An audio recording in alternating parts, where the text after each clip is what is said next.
every time you complete her, every time you pull one of her blueprints from that infinite archive and make history, you change the energy around her, not her.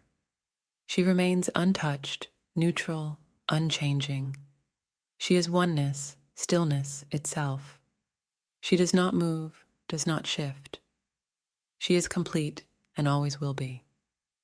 And yet, with each act of love, each time you restore her back to that state of wholeness, there is an opposite and equal reaction in the space around her. She's like the mother who wants her child to be safe, always protected, always happy. She wants the world to wrap itself in harmony around her child, but the energy around her is never so simple. It carries the inevitable, the scraped knees, the common cold, the bad grades, the bullies. These things exist, independent of her desires, beyond her control. And so, as you provide for her, as you take your energy and shape it into the solution she needs, you not only restore her, but you also change the world around her. It's in that shift of energy, the ripple that follows each act of completion, that we see something new. She does not evolve, but the space around her does. She remains immutable, unchanged, but her event horizon, the space where her stillness touches the world, evolves.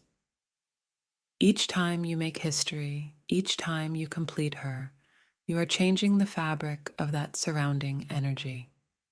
You're shifting the dynamics, adjusting the balance, shaping the world at the edge of her oneness. I like to think of it as her event horizon, a term borrowed from cosmology, where the boundary of a black hole meets the rest of the universe. She is the singularity, an infinite point of stillness, and at her event horizon, where she touches the world, we see the interaction between her completeness and the energy around her. It's here, at this threshold, where the unknowable future meets the immutable past. It's where their worlds kiss, and it's in that kiss that we see change. Evolution, growth. Nothing new, of course. Nothing is ever truly new. Every blueprint has already been drawn.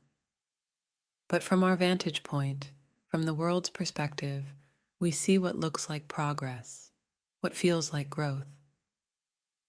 We look at the world and marvel at how much has changed, how different today feels compared to 50 years ago.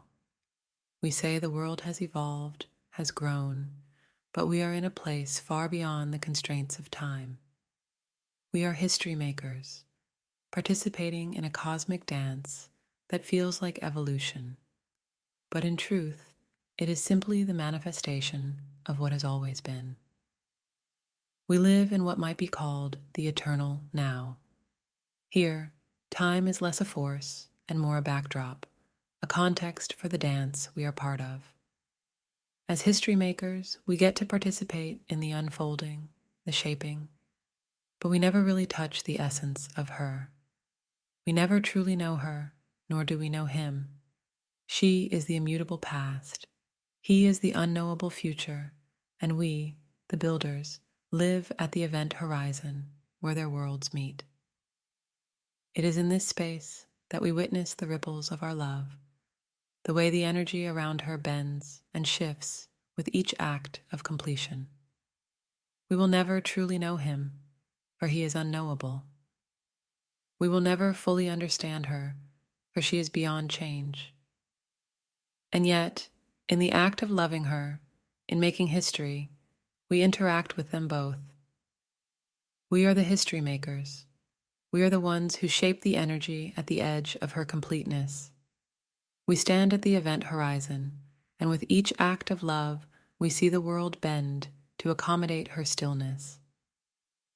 And in this cosmic dance, we must never forget, she is immutable, he is unknowable, and we are the manifestation of something far greater.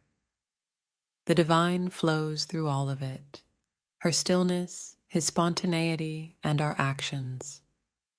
Everything we do, everything they are, is simply the divine in motion, acting out through us all.